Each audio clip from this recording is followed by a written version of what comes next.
Mr. Halasz is present in court this morning along with his counsel. Counsel, please state your name for the record. Walt Edwards on behalf of Mr. Halasz.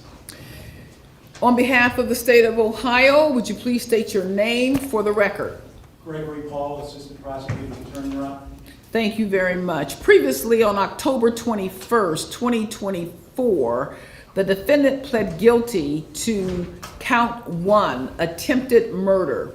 That is a felony of the first degree in violation of 2923.02 and 2903.02a.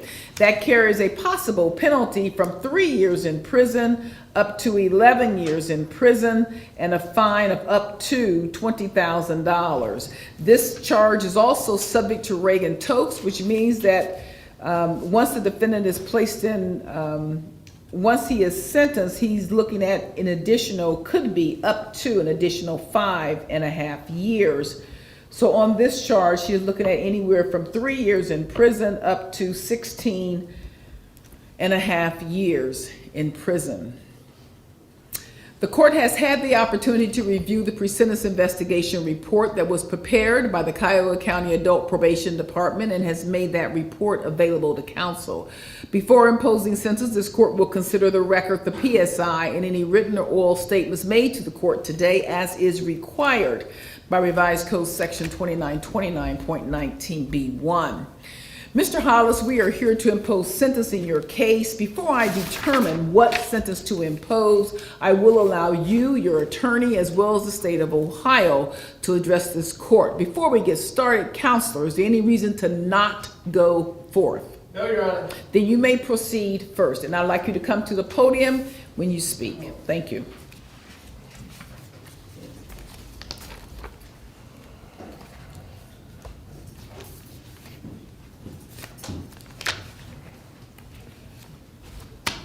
Thank you, Judge. Obviously, this is a horrible situation. You have a clinician, someone who has dedicated their lives to trying to help people. He's a healthcare provider. He had seen my client, I think, for the better part of 2 years, who was being treated for schizoaffective disorder and a host of other mental illnesses. And on the date in question, he had been treating my client, and Mr. Halasz had taken some issue with the manner in which he was treated, and I think at the time was experiencing sort of irrational thoughts that this gentleman was not out there to help him, when in reality he certainly was there to help him. And the factual basis for the charges themselves are that he took a knife out of his sock and he struck this individual 7 times, including but not limited to at his neck. It is a horrible, horrible thing that happened to someone who, again, has dedicated their lives to helping people who are in need. So then he was charged with attempted murder, and the logical thing for someone who has a history of mental illness is to refer him for competency. And so he was referred to the court psychiatric clinic for competency. And I sort of knew at that time, just based on my interactions with him, that it's very likely that he was competent. He understood the role of the court, he understood the role of the prosecutor, defense counsel, had present ability to assist counsel. But that was the first step, and it was important because what it did reveal is a significant history of mental illness. He was first diagnosed with schizophrenia, schizoaffective disorder when he was 18. The report details 3 subsequent hospitalizations, and it was for sort of irrational and delusional thinking, and it was not something that he had necessarily, or it's at least not borne out in the record, something that he had experienced in adolescence. What it did show that he experienced in adolescence was a good bit of tumult in his family. He was not raised by his mother and father for the most part. He was raised in his grandfather's home. The report details that he was kicked out when he was 18, and this is sort of the inception of the symptoms that he was starting to experience as a result of his schizophrenia. And he did have family support, and he's got a great deal of support here with him today, but it didn't lessen the impact of the symptoms on how he was navigating through life. That said, he managed to not hurt anybody. Didn't have a criminal history. He's only 24 years old. He's a baby. And he didn't harm anybody else. He doesn't have, at least in my estimation, a predaceous bone in his body. He didn't try and steal anything from anyone. He acted or was compelled as a product of his mental condition, right? So what I would submit to the court is that he is what I would term as a sort of gap situation. So it is something that the legislature and the Supreme Court and this court and DRC, no one has really contemplated, because he is someone who's competent. We had him then referred for not guilty by reason of insanity, and the clinician said, essentially, and I paraphrase, that while he was sort of driven by these mental health problems, he had a rational basis for what he had done, which is that he did not like the treatment that he was receiving by the clinician. And there was some degree of planning involved, and there was the secreting away of the instrumentality of the crime itself, which would suggest an awareness that he shouldn't have done what he was supposed to do. So we knew, and we didn't purposely seek a second opinion on NGRI, because we're not playing games here. We know that that is not, or at least in the estimation of this clinician and others that I've consulted, there's a colorable basis for it. We knew that. But so he's competent, he's not NGRI, but he is nevertheless compelled by the demons in his head, by the mental health issues, by his schizoaffective disorder. And there's not a statute that recognizes that. Ohio doesn't recognize diminished capacity. There's nothing there, right? And it's a problem. Ideally, we would live in a world where you had greater resources to put someone in a secure setting beyond necessarily a CDCF, lockdown facility where someone has the potential for a longer stay than 6 months, but you don't have it because the legislature and the Supreme Court haven't given it to you. So what we're left with is either a period of incarceration where he's going to be at the DRC with woefully inadequate treatment, or the supervision of the court. And I know it's a bold move asking you for supervision on an F1 attempted murder, but I'm asking for it. This shouldn't have been an attempted murder. The government failed to amend this or refused to amend this, and I understand their position. But they did so out of fear for your compassion in how you sentence progressively.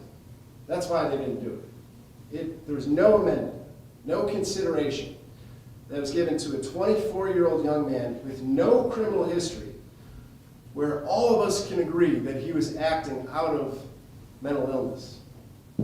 Not 1 ounce of consideration. Nothing. And they did that because they fear you.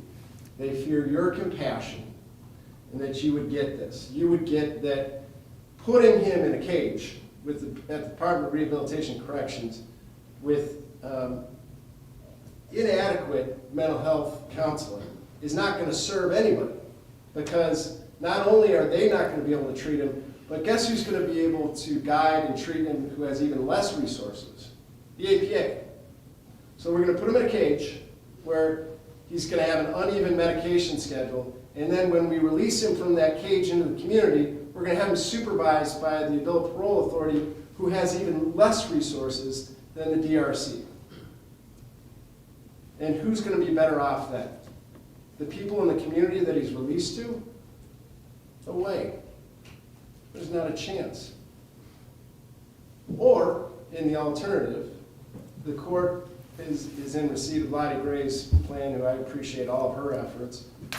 She puts together what I think is a very logical plan that starts with 6 months of lockdown, treatment, incarceration, followed by whatever the court is inclined to order as far as continued programming that he's supposed to be engaged in, GPS, home detention. He can go back into another facility if the court in the probation department, Ms. Gray, finds another one that would be appropriate as well.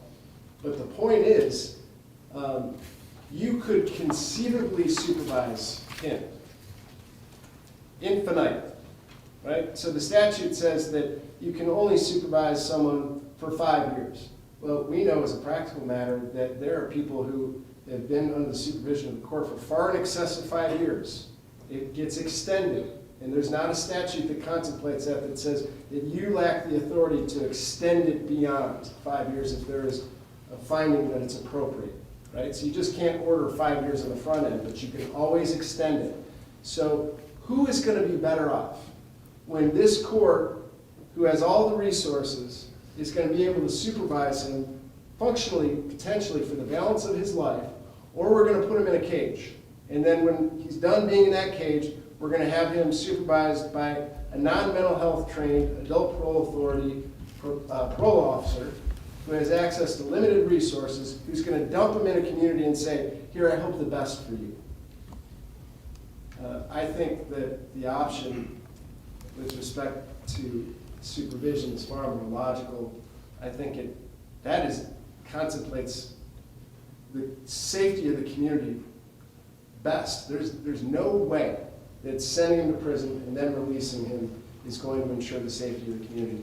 If we have to met out some sort of punishment for this mentally ill young man, he's going to get locked up for a minimum of 6 months at a community-based correctional facility.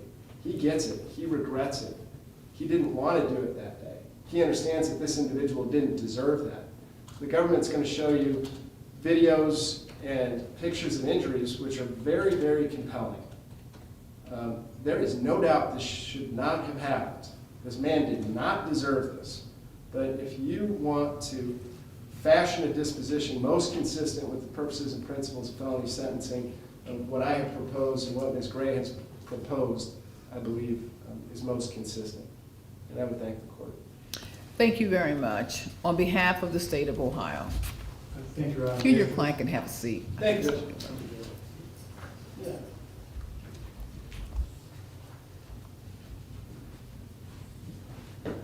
Judge, you had, and I had a chance to review today the pre-sentence investigation in this case, and I'll not regurgitate the basic facts as I know them to exist, as they are quite adequately explained in the PSI itself. The named victim in this complaint, Adam Brown, was a psychiatrist for the defendant for at least 2.5 years. There were never any physical altercations or any physical incidents that occurred between these two prior to April the 24th, 2024, when, as an employee at Signature Health, Adam Brown was viciously and premeditatedly attacked by this defendant. Judge, we had provided, and I hope the court had received and had an opportunity to review, Mr. Brown's 3-page statement where he provides this court in great detail, not only the physical injuries that he suffered, but the psychiatric and emotional trauma this incident had and continues to have on his and his family's life. Your Honor, I would like to present to the court surveillance videos that exist of this event, at least in some form. Thereafter, Your Honor, I would present the court some pictures of the actual injuries suffered by Mr. Brown. But first, I had offered Mr. Brown the opportunity before playing these videos that he has not seen, the opportunity to step out of the court before I play them for the court. So, Did he want to be heard today? He does wish to be heard, and all I'm going to do, Judge, is ask him to step out, and then when I'm completed showing you these 90-second videos, he's going to come back in. All right.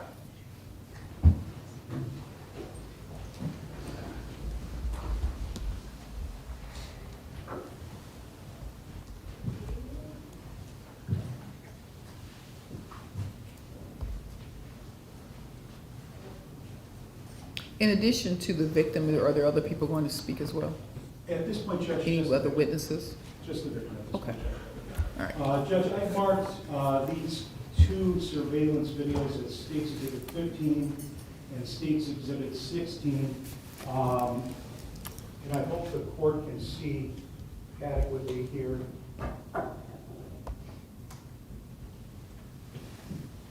All right, just to set the, give some context to the court.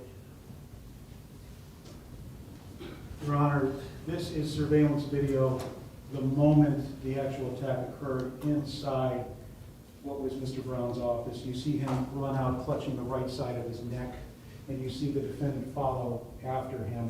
There'll be a second view that shows in more detail what occurs after that, but needless to say, this was, I'll start again at the 0-second mark.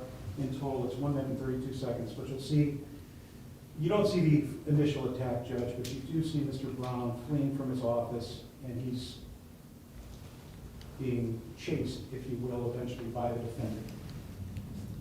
And I'll just play this narration and not narrate it further at this point, Judge.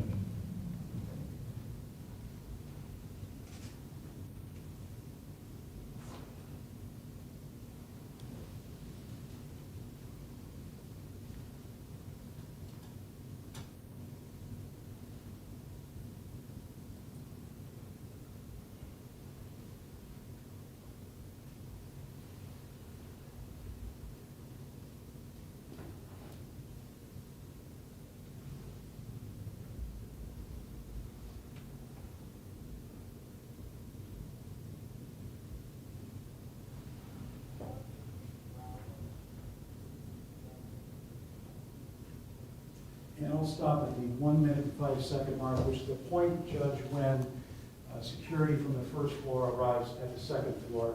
This next view of surveillance video is marked as State's Exhibit 16.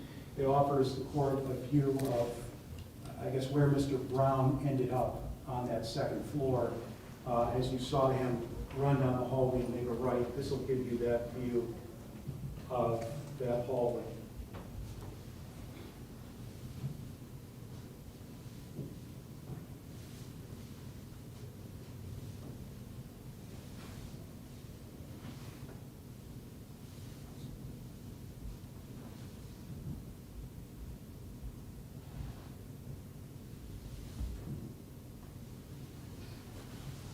One moment, Judge.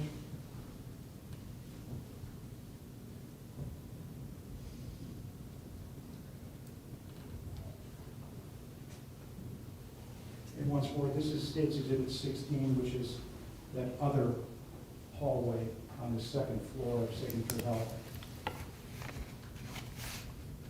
And you'll see Mr. Brown and eventually the defendant enter the screen here in just a short while.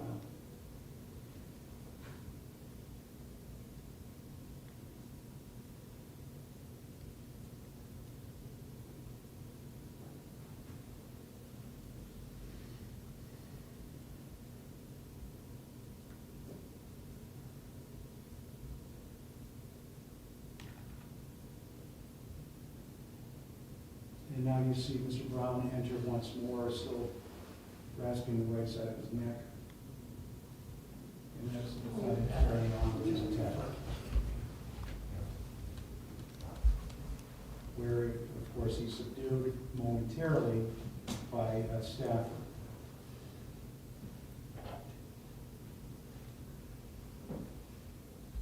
Only to continue attacking Mr. Brown.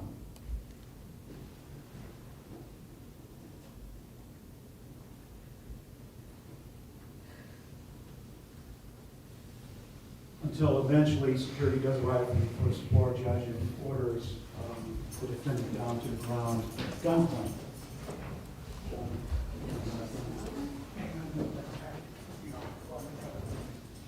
Your Honor, the injury suffered by Mr. Brown, he can explain obviously quite a lot better than I could. But for the good of the record, Your Honor, I would like to offer the court several exhibits that we've marked as State's Exhibit 1 through 10. These have previously been provided to counsel in discovery, specifically provided Mr. Edwards yesterday. If I might approach the bench, Judge. These are State's Exhibit 1 through 10. They were taken, I think, several days after at Metro Health, where Mr. Brown was receiving care. Obviously, you see the large gash on the right side of his neck. That was the severing wound that severed his jugular vein. He also suffered various other wounds to his trachea, his midsection. He had several defensive wounds that are visible in State's Exhibit 1 through 10 on his hands. Lastly, Your Honor, I would like to provide to the court, that again, these have been previously provided to counsel generally discovered specifically yesterday as exhibits that we would show the court today. These are State's Exhibits 11 through 14, if I may approach once more. Yes.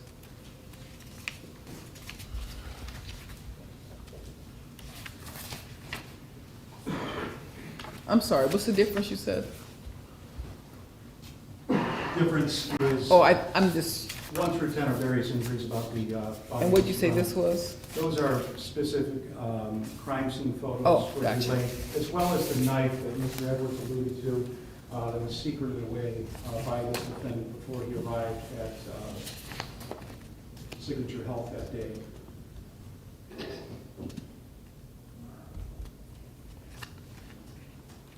This was, looks like a knife that's covered in what, like tape or something?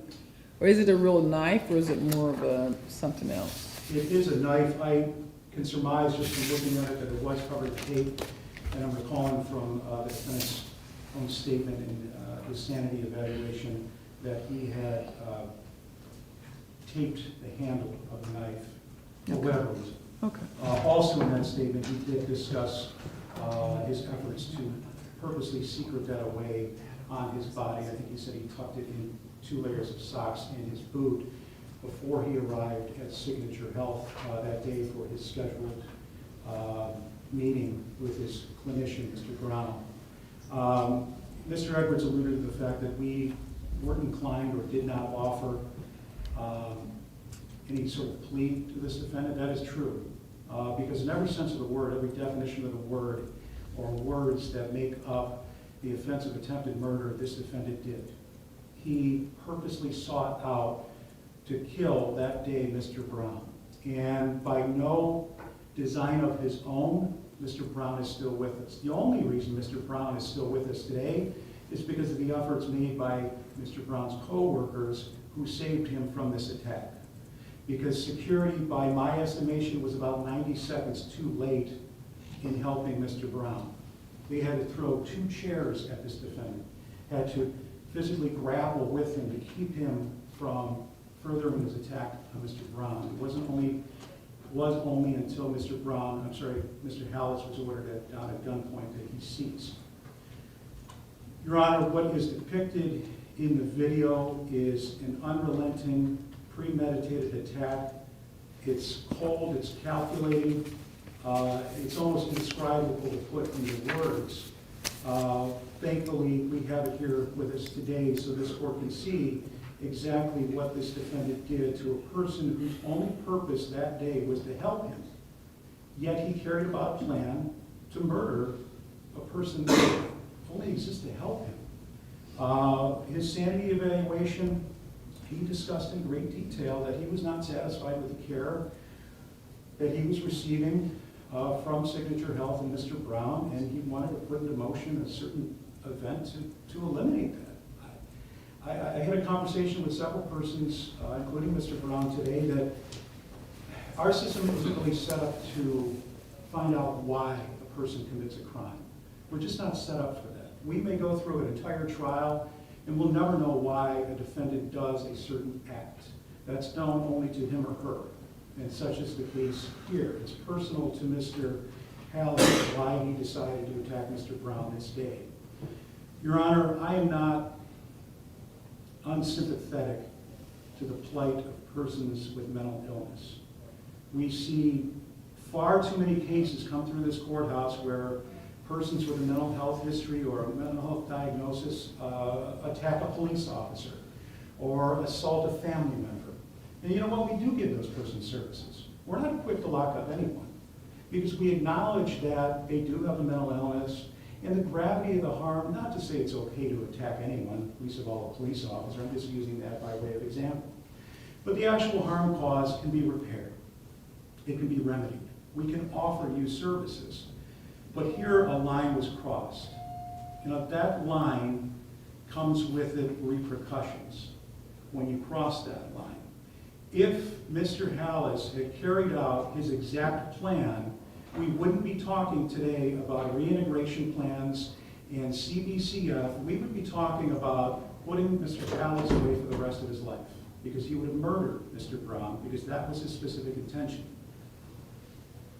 At some point, Your Honor, the needs of the community, and frankly, the needs of persons that are engaged in mental health services have to be put before any notion of sympathy or services for defendants, even if they have mental health illnesses.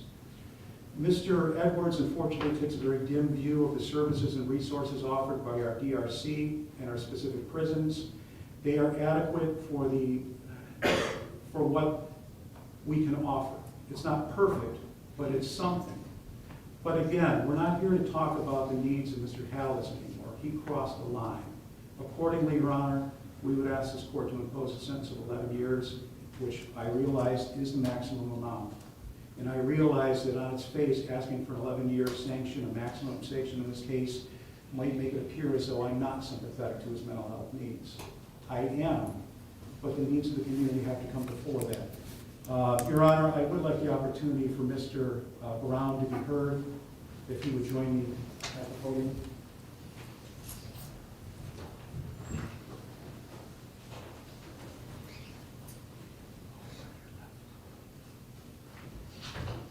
Just state the sorry name. My name is Adam Brown, A-D-A-M-B-R-O-W-N.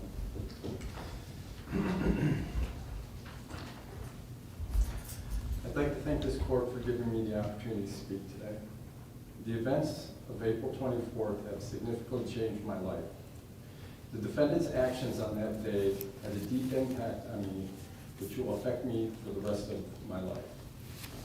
He left me with both physical and emotional scars that will be constant reminders of the violence that was inflicted upon me that day. First, the physical scars. I suffered from multiple stab wounds to my neck, chest, and hands. The injuries to my neck being the most significant and nearly ended my life. My right internal jugular vein was severed and had to be ligated and is no longer functioning.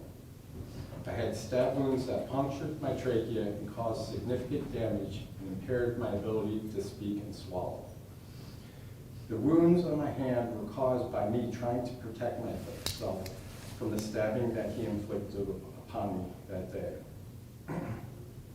As a result of these injuries, I suffered from major blood loss and required resuscitation before emergency surgery could be done to save my life.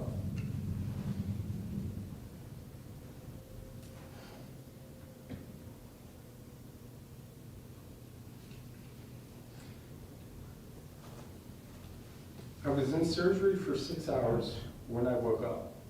I could not speak or swallow. I had a tracheostomy so that I could breathe, and a feeding tube so that I could eat.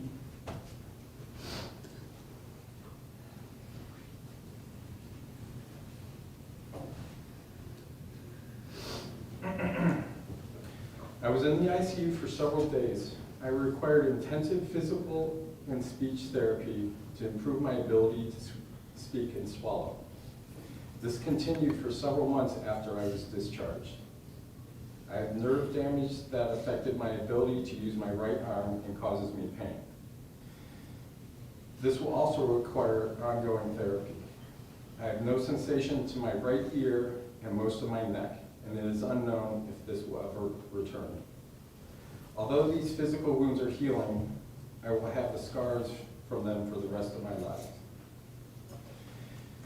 Now for the emotional damage I see. I suffer from symptoms of PTSD, including flashback, intrusive thoughts, hypervigilance, fearfulness, guilt, anger, dissociation, and panic. I also have symptoms of depression and anxiety, such as increased worry, insomnia, sadness, lack of motivation, anhedonia, low energy, feeling overwhelmed, irritability, racing thoughts, poor focus and concentration. These symptoms have been intrusive in my life and still affect me today. Because of this, I have had to undergo intensive trauma and EMDR therapy to try and control these symptoms. Writing this statement has caused me to have an increase in all these symptoms due to having to relive the events of that day and the trauma that I continue to have from it. I have been fearful to work from my office at Signature Health and to see patients in person. I am only able to see patients virtually from the safety and security of my home. This attack has also affected my relationship with my wife due to symptoms of PTSD that we both have. I've had less interest in doing activities that I normally enjoy, such as spending time with my friends and family, working out with my friends, and spending time with my children. I feel anxious and on edge, which causes me to have increased irritability with my wife and children. I have trouble keeping up with the household chores and activities. Loud noises cause me to feel increased anxiety and fearfulness, which I feel throughout my whole body. I have had multiple times where the PTSD symptoms could be triggered by reminders of this event. During these times, I will feel increased fearfulness, dissociation from the environment I'm in, flashbacks, intrusive thoughts, and panic. When this happens, it will take me several hours to calm myself. This has not only affected me, but it's also affected members of my family and coworkers who were there that day. My children are young, and they struggle to try to process and understand what happened to their father on that day, and not knowing why Daddy was not coming home from work. Everyone in my family and friends close to me had to deal with the realization that I might not have survived that day. This has caused significant emotional stress for everyone involved, which is still healing to this day. On that day, he almost took a husband away from his wife, a father away from his children, and a brother away from his siblings, and a son away from his parents.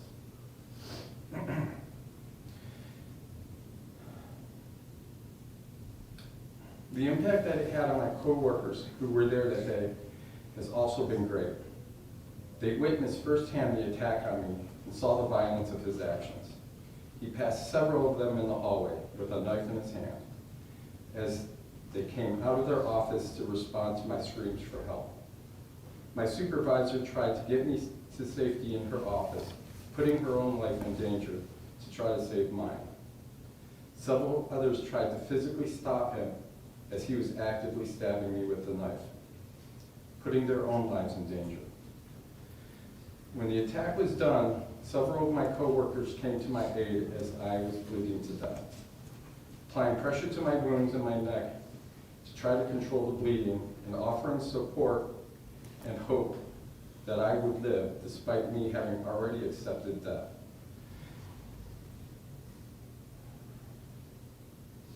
Everyone who was there that day witnessed the horrific crime, and they were deeply affected. They all suffer from PTSD that requires them to get intensive therapy as well. Many are still struggling with the symptoms to this day. As you can see, they're all here in support of me today.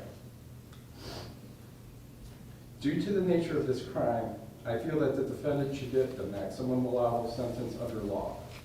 This is based not only on the horrific nature of the attack on me and the violence of his actions, but also the significant risk that the defendant poses to others in the community at large.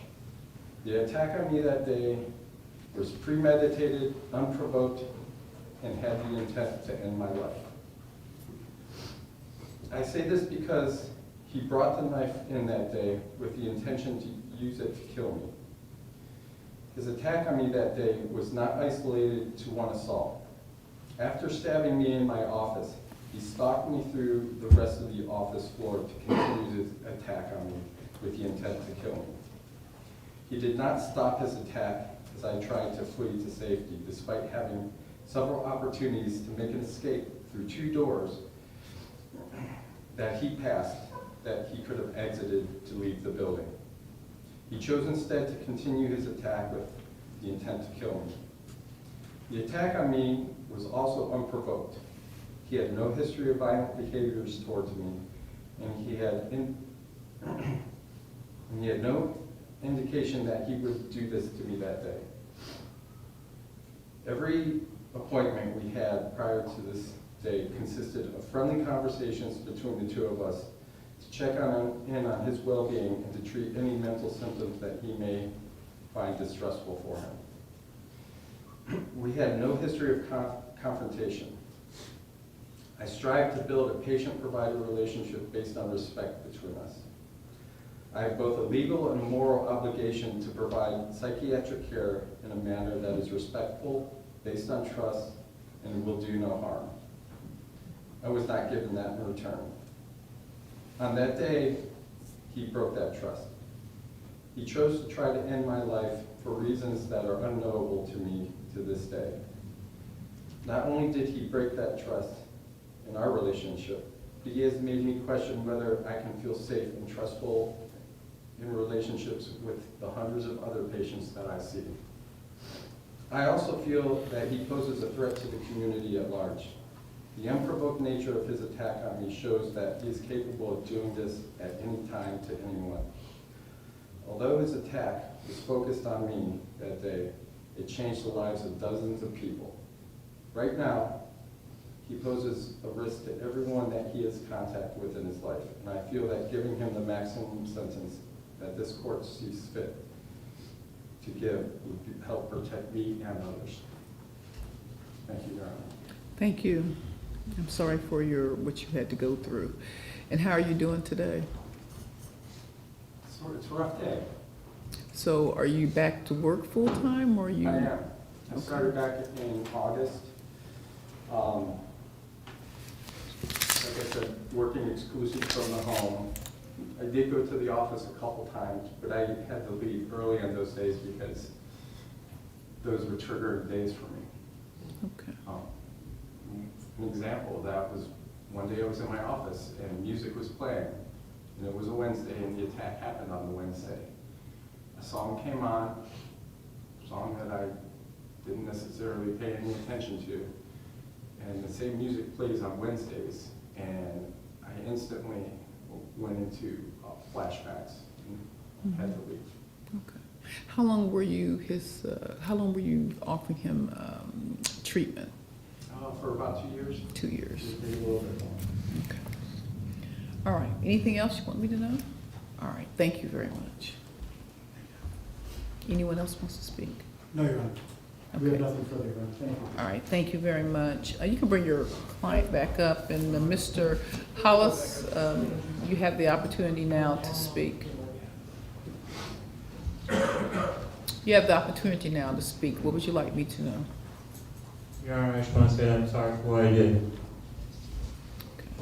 That's it, Judge. We would thank the court. All right.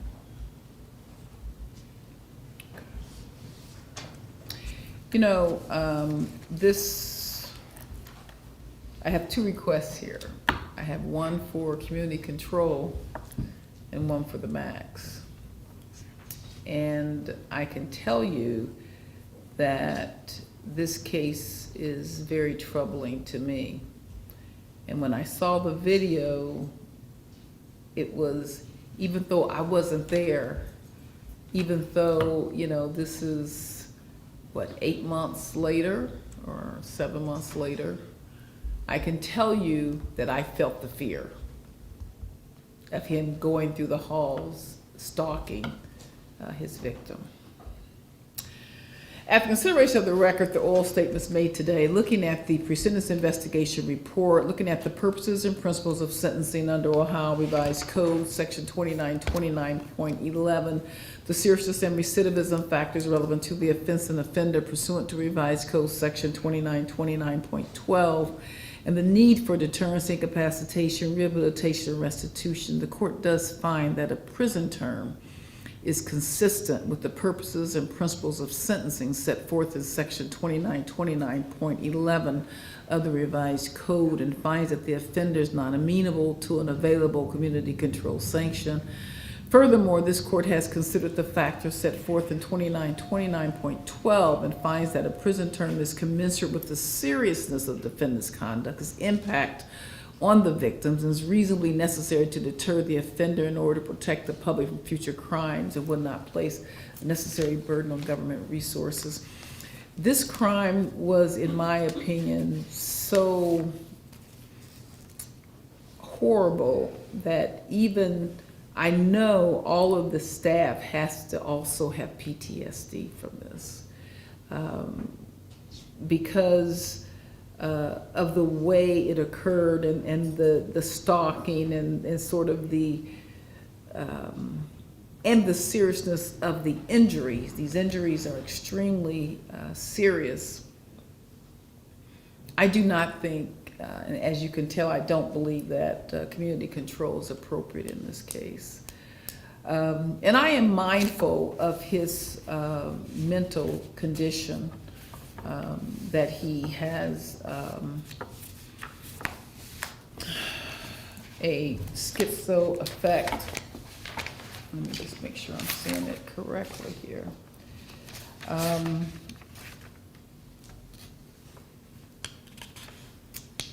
I am mindful of his condition, and I have the reintegration plan that was prepared on behalf of by the mental health jail liaison specialist, Lottie Gray. And I have reviewed this. But even with all of this, I believe that this is a serious crime. And I believe that the treatment that he needs,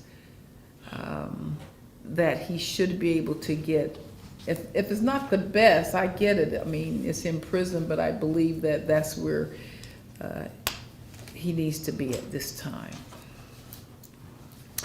With that being said, it's not often that I say what I'm going to say, but I do believe in this case, as to the count 1 attempted murder, I believe that the 11 years is what he should be sentenced to. And I don't say that often to give the max, but I think this is an instance where the max is not only justified, but I think necessary to help deal with the pain and the trauma that these victims, and it wasn't just the one victim. I mean, you have victims, all of the employees who were there that day, they're all victims here. I feel like a victim just by seeing the video. I mean, that's how it has affected me. Pursuant to Reagan Totes, Mr. Halasz, based upon your conduct in the prison, if your conduct is against what the rules and regulations are, they can keep you up to an additional 5.5 years, so up to 16.5 years. If your conduct remains in line with the policies and laws of the prison, then you would be out at 11 years. Do you understand that? Yes, Your Honor. Okay. Upon your release from prison, the State of Ohio Adult Parole Authority, and not this court, would have a mandatory minimum of 2 years up to a maximum of 5 years of what is called post-release control.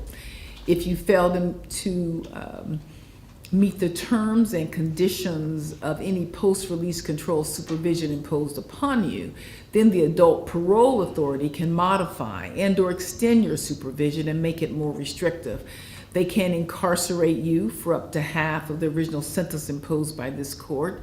They can charge you with a new offense called escape, another felony where you could face additional prison time.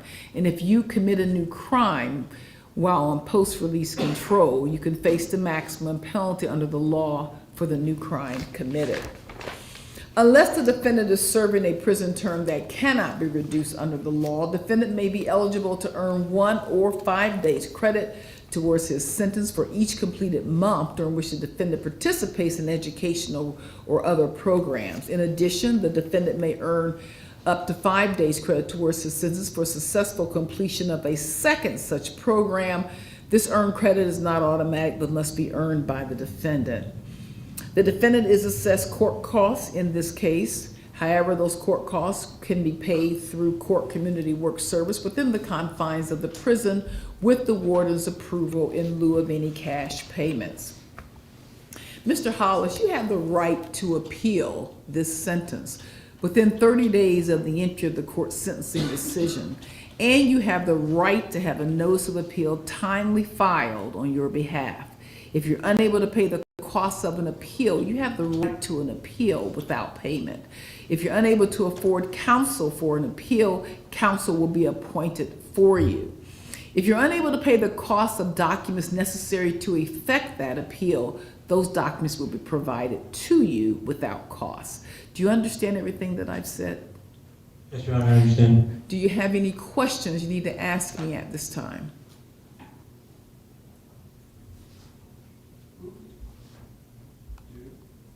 No, Your Honor. All right, defendant is ordered to the custody of the sheriff for transfer to the appropriate correctional facility. Credit will be given for all time served in case number 691650. Anything further on behalf of the state of Ohio? No, Your Honor. Anything further on behalf of the defendant? I would ask that the court consider waiving his costs. He falls under 150% of the federal poverty guidelines. The court gave him a maximum term. At a minimum, I would ask that he be allowed to have some commissary while he's there so that he can have hygiene products. He will be able to. What I did, I ordered the court costs through court community work service. So they won't collect money. It'll just be through court community work service. Thank you, All right, Judge. thank you very much. Mr. Halasz, good luck to you. Thank you.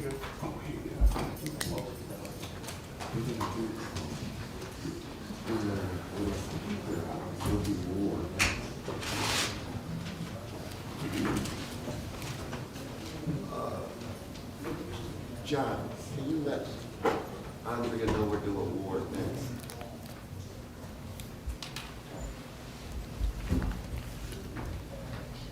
And you have yours.